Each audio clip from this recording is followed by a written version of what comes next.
अरे दोस्तों, आज ही गांव से पूरे 48 लाख रुपए लेकर वापस आ गई है। इतने सारे पैसे देखकर पूरा देशमुख परिवार हैरान रह जाता है। वहीं तेजस की भी जान में जान आ जाती है। नमस्कार दोस्तों, मैं विक्रम सिंह बोरा आपका स्वागत करता हूं अपने चैनल पर। आज हम बात करने वाले हैं स्टार प्लस के पॉपुलर सीरियल उड़ने की आशा के आने वाले धमाकेदार एपिसोड की। आपने देखा होगा कि तेजस हमेशा कोई न कोई बड़ी गलती करता रहता है, लेकिन इस बार उसने ऐसा कांड कर दिया है जिससे पूरे परिवार के सिर से छत छीनने की नौबत आ गई। दरअसल जिस लेंडर से 48 लाख रुपए का लोन लिया गया था, उसे मंदिरा घर लेकर आती है। लेंडर घर पहुंचते ही सभी पर गुस्सा निकालता है और पैसे वापस मांगता है। शुरुआत में सचिन पूरे आत्मविश्वास के साथ लेंडर और मंदिरा पर बरस पड़ता है। वह कहता है कि उसके परिवार ने इतने पैसे नहीं लिए हैं। पहले तो 30 लाख रुपए की बात हुई थी, फिर अचानक 48 लाख रुपए कैसे हो गए? अतिरिक्त 18 लाख रुपए क्यों जोड़े गए?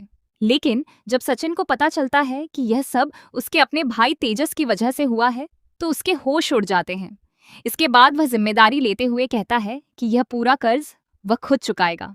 वह सारे कागजों पर साइन करने के लिए तैयार हो जाता है और कहता है कि घर का मालिक भी इस पर साइन करेगा। अब शर्त ये रखी जाती है कि पूरे 48 लाख रुपए 1 साल के अंदर चुकाने होंगे, यानी हर महीने 4 लाख रुपए की किस्त देनी होगी। इतनी बड़ी रकम का इंतजाम कैसे होगा? यही आने वाले एपिसोड का सबसे बड़ा सवाल बनने वाला है। अगर सीरियल की बात करें तो मेकर्स अक्सर कहानी में लोन और पैसों का ट्रैक दिखाते रहते हैं। कभी सचिन पैसे का इंतजाम करता है, कभी दूसरे किरदार उधार लेते हैं, लेकिन पैसे वापस कैसे चुकाए जाते हैं यह बहुत कम दिखाया जाता है। कहानी में थोड़ा यथार्थ भी होना चाहिए ताकि दर्शकों को घटनाएं ज्यादा विश्वसनीय लगें। आपने देखा होगा कि तेजस और रोशनी कई बार पैसों की वजह से मुश्किलों में फंसते हैं। सचिन भी कई बार अलग अलग जगहों से पैसे लाता है। साहिली भी कई बार उधार लेती है, लेकिन बाद में सब कुछ सामान्य हो जाता है और यह नहीं दिखाया जाता कि आखिर कर्ज चुकाया कैसे गया। अब आने वाले एपिसोड में सबसे बड़ा ट्विस्ट आजी लेकर आने वाली है।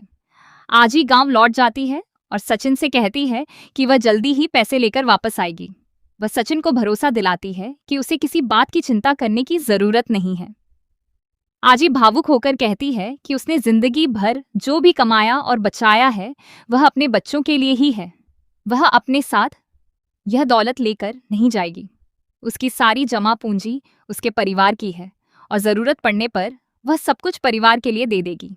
अब देखने वाली बात होगी कि क्या आजी सच में पूरे 48 लाख रुपए लेकर लौटेगी? क्या वह लेंडर का पूरा कर्ज चुका पाएगी और देशमुख परिवार को इस बड़ी मुसीबत से बचा लेगी?